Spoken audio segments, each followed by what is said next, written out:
Good afternoon and welcome to my slideshow presentation, A Global Perspective and the Future. My name is Jennifer Carolyn. I'm a registered nurse, and this class is Healthcare Policy and Economics. By the end of this presentation, the participant will be able to describe the selected global recommendation, recognize the vulnerable populations globally, explain current healthcare policies that impact building public health capacity in low and middle income countries, detail the importance of the third recommendation from the Committee of the National Academies of Sciences, Engineering, and Medicine, draw a conclusion as to why the third recommendation should be implemented, determine why there should be funding to implement building public health capacity in low and middle income countries.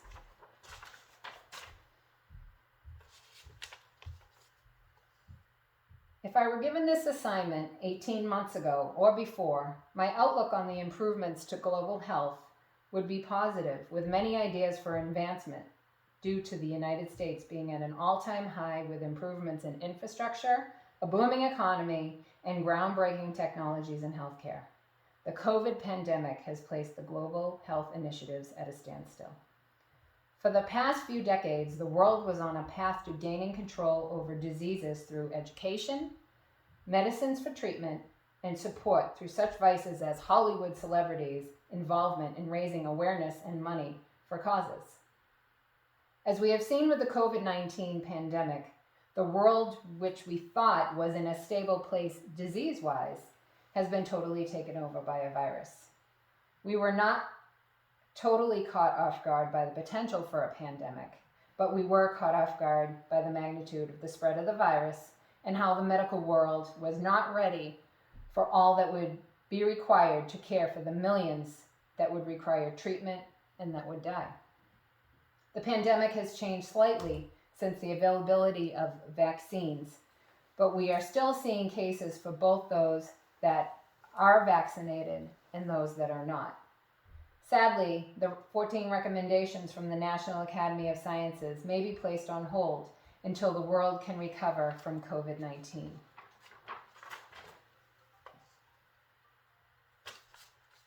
The United States has always been a world leader in global health, with global initiatives such as programs to conquer HIV and AIDS, malaria, tuberculosis, and the delivery of vaccines worldwide. Many of the barriers and successes to improvements in global health have to do with politics. World leaders can stay committed to the countries and the people who are at the forefront of vulnerability when it comes to maintaining health. Poorer countries are challenged by the lack of resources, supplies, medication, and education. These countries are usually the ones incurring infectious diseases, which place their population at risk. But with a growth in travel over the past few decades, there is now a global risk to everyone. The cost from these infectious diseases in poorer countries and in the middle-class countries not only comes from the treatment and care for the disease, but also from the time people lose from work, whether they become disabled or have an extended absence from work.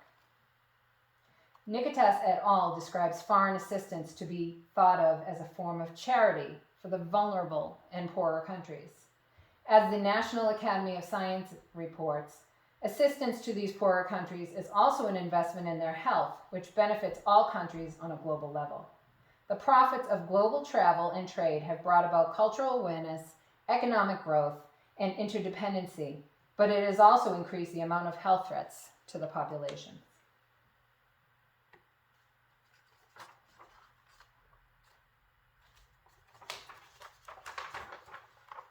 The poorer countries continue to be burdened with infectious diseases such as tuberculosis, malaria, and HIV and AIDS because they do not have the resources such as clean water, proper nutrition, and medicine to keep the poorer populations healthy.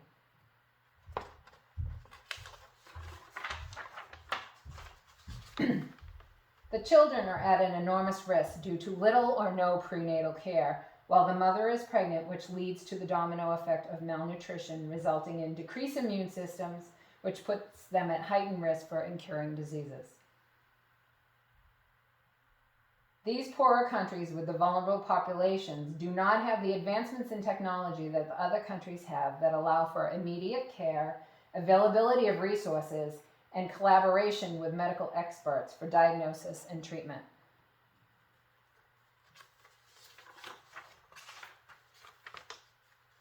With the amount of health challenges seen throughout the world, such as mental health, substance abuse, environmental health, such as climate change and air pollution, and refugee health, the goal of the third recommendation of the National Academies of Sciences was to prioritize health concerns with the potential for imminent loss of life, catastrophic consequences, and risk for pandemic. Politics around the world influence the focus on the improvement of population health. In some countries run by dictators, other countries are not allowed to assist those in need due to political barriers and constraints among the leaders. The critical importance of global humanity is underestimated by such people, leaving their own health at risk due to impending mass destruction by one of these diseases or by a global pandemic.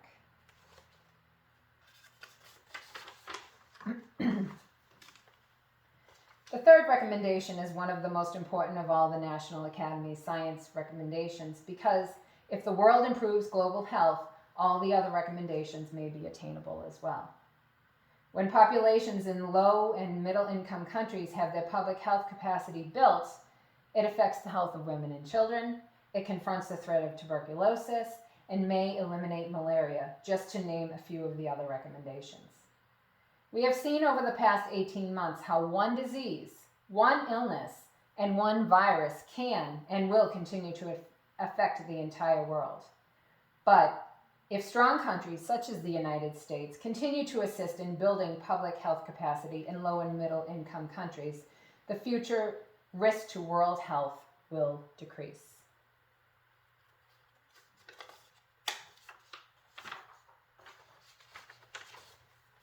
The third recommendation is more relevant to vulnerable populations just because of that reason. They are vulnerable. These populations do not have the leadership, resources, funding, or education to develop plans for maintenance or improvements in health. Without the world shifting towards a tactic for conflict areas, the world's most defenseless people risk being left out of global development again.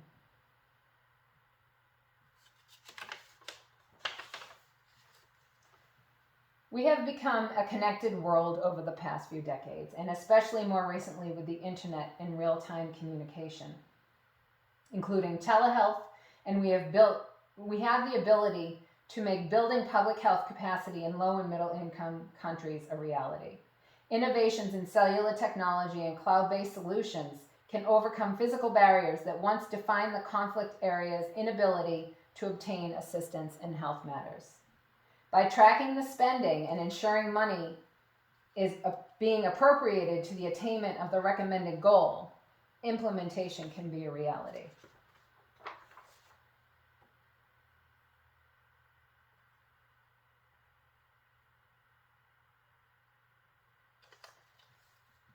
Since the development and implementation of the Sustainable Development Goals in 2015, worldwide health spending has increased to $7.9 trillion, with an expectation to reach $11 trillion by 2030.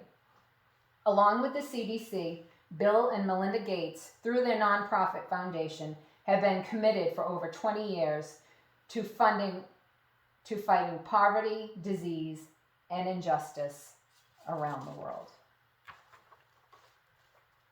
I hope you have enjoyed this presentation. Thank you.